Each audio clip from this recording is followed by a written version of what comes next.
এই উঠোনের গাছটাকে এবার কেটে দিতে হবে। সারা দিন শুধু শুকনো পাতা ঝরে পড়ে, কতবার যে ঝেঁটা দেব। আরে ঠাকুমা, তুমি কেন ঝাঁটা দিচ্ছ? তুমি একদম ঝাড় দেবে না। কবরেজ মশাই না তোমায় বলেছে বেশি কাজকর্ম না করতে। আমরা থাকতে তুমি কেন কাজ করবে?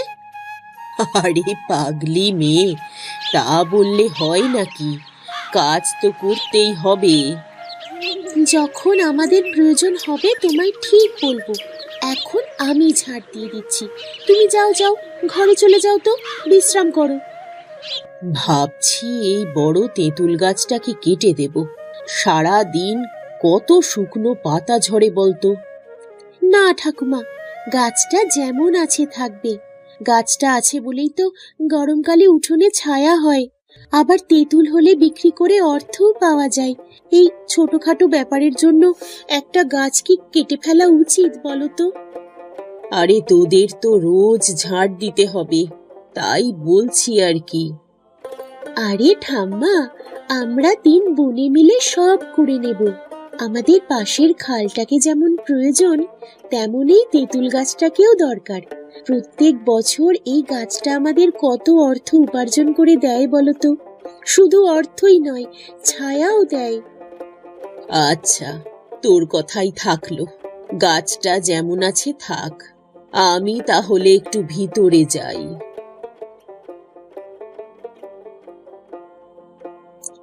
দিদি, বাগানে আরো কিছু গাছপালা বসাতে হবে।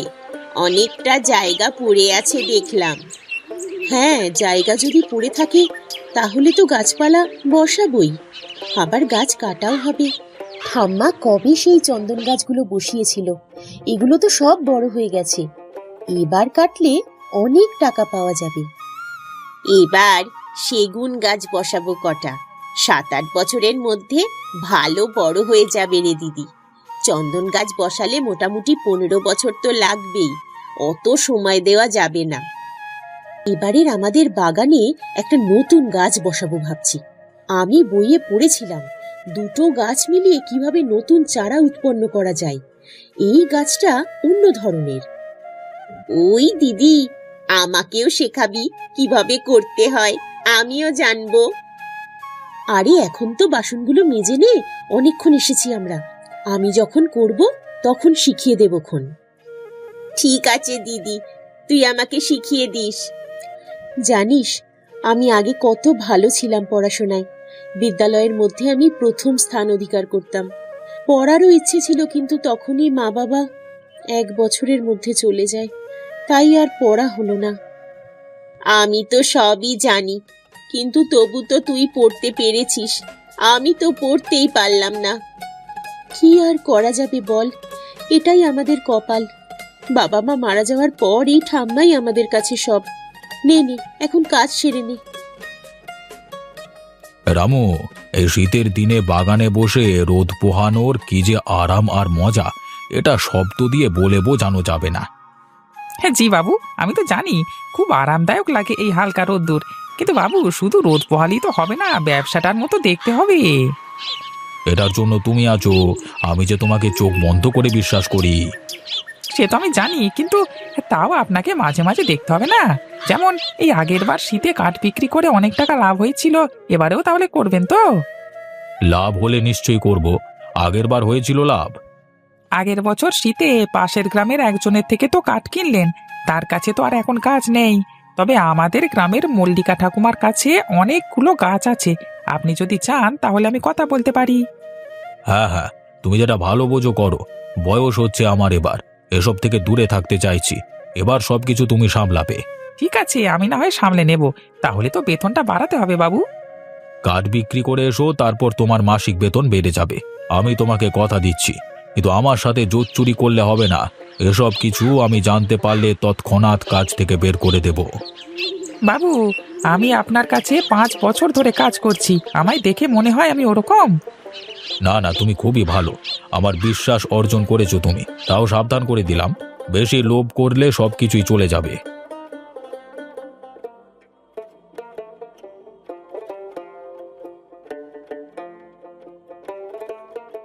এই, সামনে থেকে সরে যা তো। কত কাজ সেরে এলাম দেখেছিস? তুই তো বেলা পর্যন্ত পড়ে পড়ে ঘুমোচ্ছিস। দেখ, আমরা সকাল সকাল উঠে বাসনপত্র মেজে নিয়ে আসছি। আমি পড়ে পড়ে ঘুমোচ্ছিলাম? তোর এরকম মনে হলো? তোরা উঠে বাসন মাজতে গেলি আর আমি সারা উঠোনটা ঝাড় দিলাম, ঘর দুয়ার মুছলাম। একা তুই কি রাজকার্য করেছিস নাকি? হ্যাঁ, আচ্ছা আচ্ছা ঠিক আছে, এখন সর তো, ভেতরে যাব। এই বাসনপত্রগুলো কখন থেকে হাতে নিয়ে দাঁড়িয়ে রয়েছি।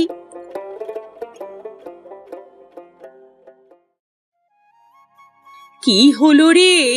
হ্যাঁ, আবার কি তোরা ঝগড়া শুরু করলি নাকি রে? আবার তোরা যদি ঝগড়া করিস তাহলে তোদের একদিন কি আমার একদিন, এই বলে দিলাম। হ্যাঁ। না গো ঠাকুমা, আমরা কেউ ঝগড়া করছি না, শুধু এমনি কথা বলছিলাম। তুমি বিশ্রাম করো। সে আমি বিশ্রাম করছি, তোরা তিনজন মিলে রান্নাটা সেরে ফেলতো তাড়াতাড়ি, আর দেরি করিস না।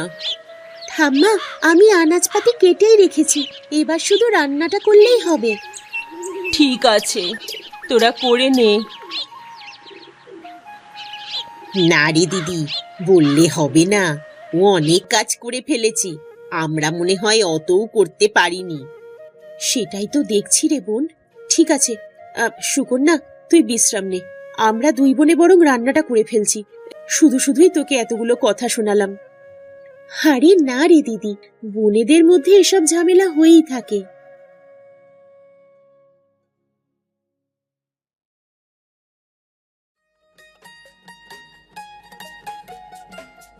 আজকে বেশ তাড়াতাড়ি কাজটা মিটে গেল, ভালোই হয়েছে। বাড়িতে গিয়ে একটু বিশ্রাম নিতে পারবো। আরে তুহিনাদের বাগানে ওটা করিম চাচা গাছে জল দিচ্ছে, তাই না? একবার ডেকে দেখি তো। আরে করিম চাচা, আরে ও করিম চাচা। কে ডাকছে নাকি? কই আশেপাশে তো কাউকে দেখতে পাচ্ছি না। আরে করিম চাচা এইদিকে, আমি সুজন। আরে সুজন তুই? তোকে তো কতকাল দেখতেই পাইনি, আমি তো ভাবলাম হারিয়ে গেছিস নাকি। আরে চাচা তুমিও যে কি বলো না, কাজের চাপে আর বেরোনো হয় না। এই সকালে অফিস যাব, ফিরবো সেই রাত্রে। আজকে তাড়াতাড়ি কাজ হয়ে গেল, তাই বাড়ি আসছি। ও আচ্ছা, তাই জন্য তোকে দেখতে পাই না রে। কেমন আছিস রে বাপ? কাজের চাপে চলে যাচ্ছে। তুমি কেমন আছো চাচা? আমি ভালোই আছি রে। এখন তাহলে আর মুদির দোকানে কাজ করো না? হ্যাঁ, মুদির দোকানে কাজ না করলে চলবে কি করে?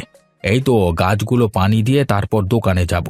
দিদিকে সাহায্য করে দিয়ে গাছে পানি দিয়ে আমারও ভালোই লাগে। পরোপকার করা নিজের জন্য কতটা ভালো সেটা মানুষ এখনো বোঝে না। পরোপকার করা মানুষের বৈশিষ্ট্য, কিন্তু এখনকার মানুষ নিজেরটা নিয়েই ব্যস্ত। খুব ভালো কাজ করছো। আমার এই গাছপালা খুব ভালো লাগে, আমার তো আর জায়গা নেই, তাই এই দিদির সাহায্য করে দিই। আমি এখন আসছি চাচা, পরে কথা হবে, গিয়ে একটু বিশ্রাম নিতে হবে। এই দিদি, তুই এই দুটো আলাদা আলাদা গাছ নিয়ে কি করবি রে? অত প্রশ্ন না করে দেখ না কি করছি। এটা হচ্ছে গোলাপ গাছ, এটার মাথাটা এবার কেটে দেব, নেব শুধু গোড়ার দিকটা। আর ওটা হচ্ছে গাঁদা গাছ, আর ওটাকেও মাঝখান থেকে কেটে নেব ওপরের অংশটা। এবার এই দুই অংশ ভালো করে কেটে নিয়ে আটকে দেব একসাথে। দেখলি? হ্যাঁ দেখলাম তো, দুটো গাছকে একটা গাছে পরিণত করলি। হ্যাঁ, এতে কি হবে রে?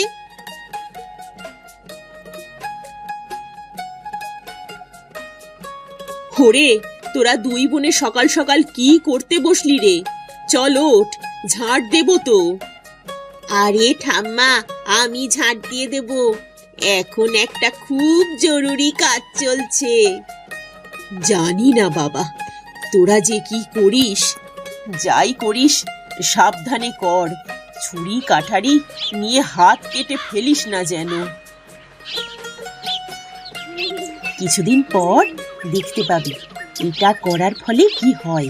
চল বাগানে চল, নতুন তৈরি গাছটাকে রোপণ করতে হবে।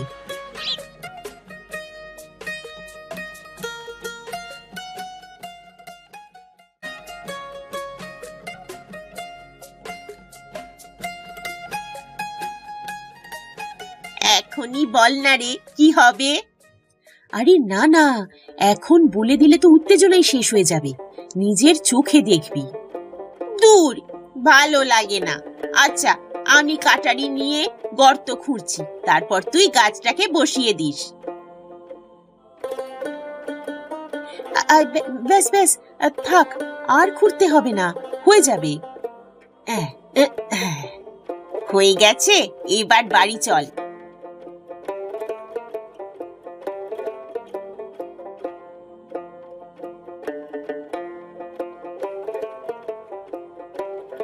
করিম চাচা, করিম চাচা, বাড়িতে আছো? ও করিম চাচা। কে? বাড়িতেই আছি। আরে মা, তুমি? কি হয়েছে, কোনো দরকার আছে? হ্যাঁ গো, দরকার আছে, তুমি এদিকে এসো না।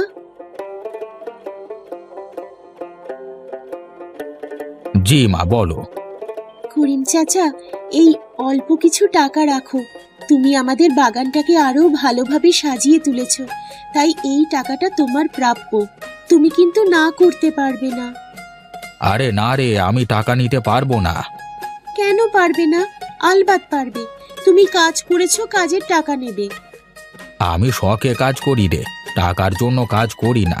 টাকার জন্য কাজ করলে আগেই তোর থেকে টাকা চাইতাম। না না চাচা, আমি কিচ্ছু শুনবো না। তোমাকে টাকা নিতেই হবে। তুমি আমাদের বাগানটাকে কত ভালোভাবে সাজিয়েছো, তার প্রাপ্য হিসেবে তুমি কিছু তো নাও। তুই ভেতরে আয় মা, বাইরে দাঁড়িয়ে দাঁড়িয়ে কথা বলছি। না চাচা, আমি এখানেই ঠিক আছি। তুমি টাকাটা নিলে আমি খুব খুশি হব।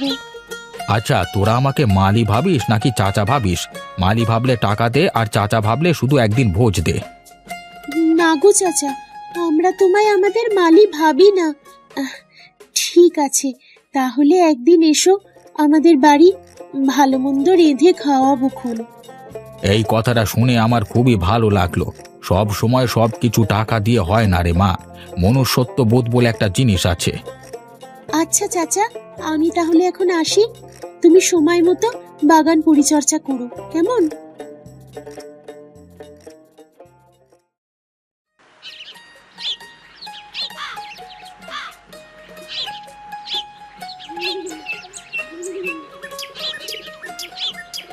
আরে বাগানে কি অত চকচক করছে? ওপরে আলোর ছটা দেখা যাচ্ছে। বাগানের ভেতরে একবার প্রবেশ করতে পারলে দেখতে পেতাম, কিন্তু চাবি দেওয়া তো। ওই দিকের পাঁচিলটা একটু ফাটল আছে, দেখি ওখানে গিয়ে দেখা যাক কি হয়।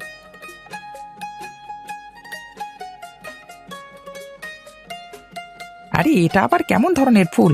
এই ফুল তো আমি বাপের জন্মে দেখিনি। ফুলের নাম কি? কোথায় পাওয়া যায় এই ফুলের গাছ? তাহলে আমার বিয়েতে এই ফুলের মালা পরে বিয়ে করতে যেতাম, বেশ দেখতে ভালো লাগতো। এটা মনে হচ্ছে অলৌকিক ঘটনা। এই মহাজন বাবুকে গিয়ে খবরটা দিতে হবে, তাড়াতাড়ি পা চালিয়ে যাই।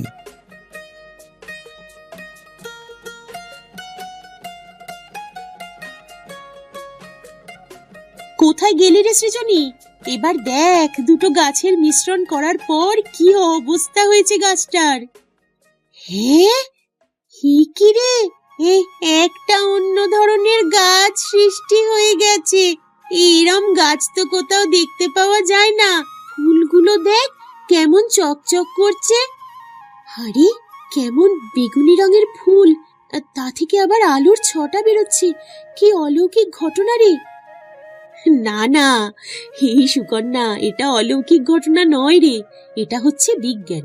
বিজ্ঞানকে কাজে লাগিয়ে অনেক কিছুই করা যায়, যেটা অনেকেই জানেই না।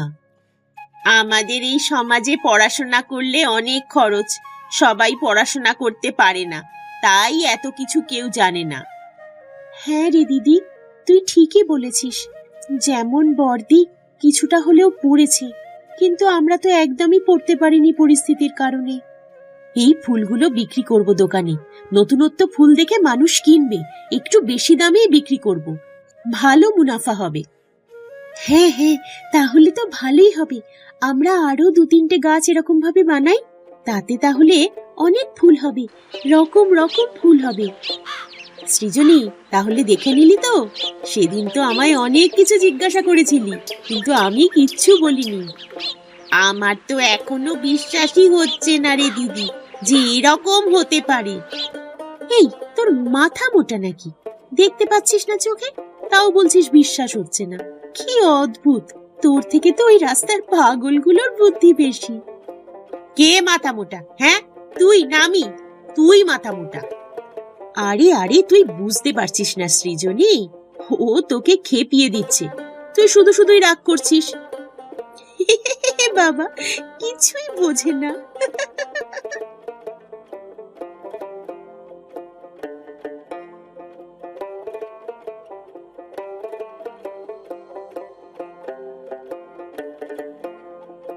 এটা কি ধরনের অসভ্যতামি? কাউকে না বলে কারোর ঘরে এভাবে ঢুকে বললি?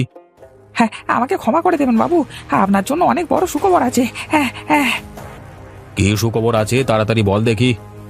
হ্যাঁ, মল্লিকা ঠাকুমা, ওদের বাগানে এক আশ্চর্য ফুল ফুটেছে। বেগুনি বর্ণের ফুল, তা থেকে আলোর ছটা বেরোচ্ছে, আমি নিজের চোখে দেখে এলাম। ধুস, এরকম ফুল আবার হয় নাকি? তুমি হয়তো অন্য কিছু দেখেছো। না না, আমি ঠিকই দেখেছি, ভুল কিছু দেখিনি। ওই ফুলগুলো বাজারে অনেক টাকায় বিক্রি হবে, আপনি কিনে নেবেন। আরে ওরা কি আমাকে বিক্রি করবে নাকি? অলৌকিক ফুল তোরা নিজেরাই বিক্রি করে লাভবান হবে।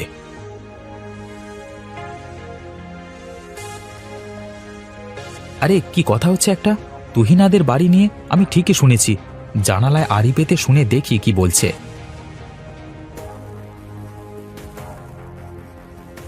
তাহলে কি করবেন আপনি? কি আবার করব? চুরি করব।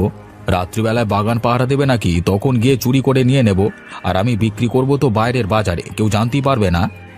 সে কি এত বড় ষড়যন্ত্র হচ্ছে? আমায় গিয়ে মল্লিকা ঠাকুমাকে সবকিছু জানাতে হবে, না হলে যে ওদের পরিশ্রম বেকার চলে যাবে। ঠিক আছে, একদিন রাত্রে আপনি আর আমি যাব। হ্যাঁ, আর যদি ধরা পড়ে যাই? আরে বাগানে কি কেউ পাহারা দেবে নাকি যে ধরা পড়ে যাব? যাই, খবরটা গিয়ে আগে ঠাকুমাকে দিই, না হলে ওদের এত খাটাখাটনি সব জলে চলে যাবে।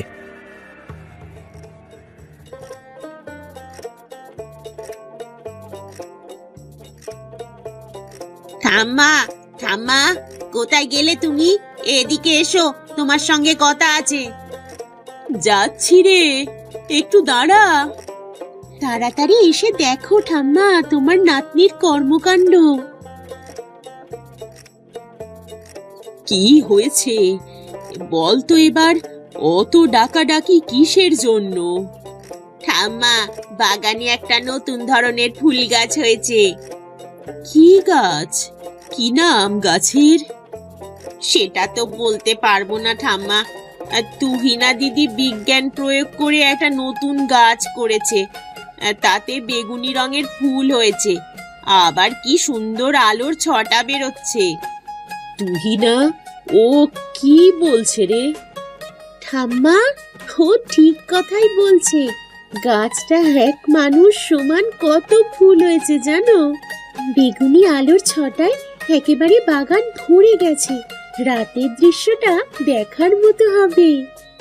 হ্যাঁ ঠাম্মা, আমি যতটুকু পড়েছি তার মধ্যে এটা ছিল, তাই প্রয়োগ করে দেখলাম, ফলাফল কিন্তু ভালোই পেলাম।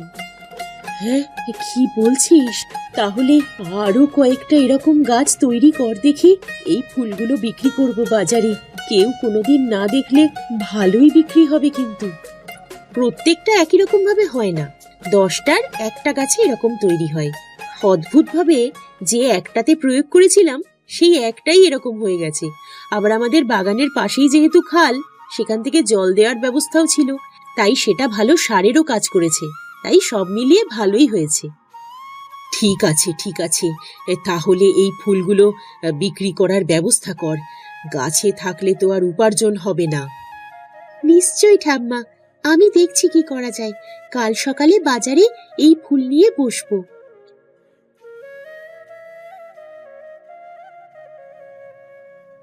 আরে সুজন বাবা, কতদিন পর আমাদের বাড়িতে এলে, এসো এসো বসো।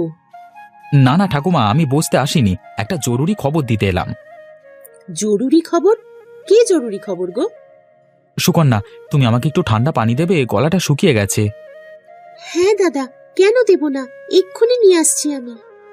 মহাজন মোহনলাল চক্রান্ত করেছে, আপনাদের কৃত্রিম ফুলের গাছের ফুল চুরি করবে আজকে রাতে। আমি নিজের কানে শুনে এলাম।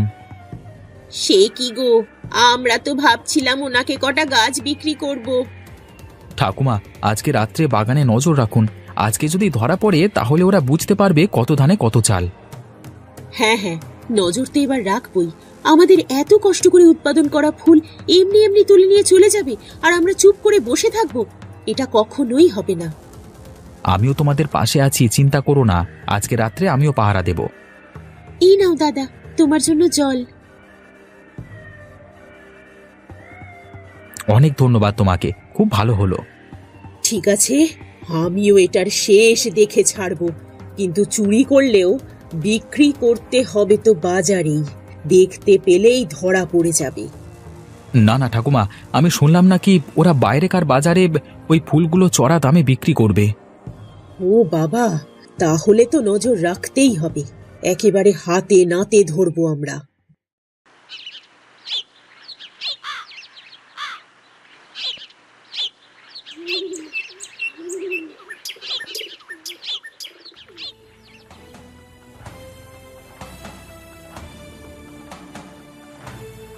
রাতে কেমন বাগানে আলো জ্বলছে, আর মনে হচ্ছে কেউ পাহারা দিচ্ছে। বেগুনি আলো।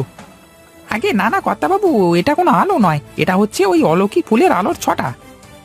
এই একটা ফুলের গাছ সমস্ত বাগানটাকে বেগুনি আলোতে ভরিয়ে দিয়েছে। কি সুন্দর দৃশ্য। এখন আর দেরি করে কি হবে, চলুন পাঁচিল ডিঙিয়ে ওপারে যাই, না হলে নিয়ে আসবেন কি করে, সাবধানে কর্তাবাবু। আরে আমি সব জানি, তোমায় শিখিয়ে দিতে হবে না।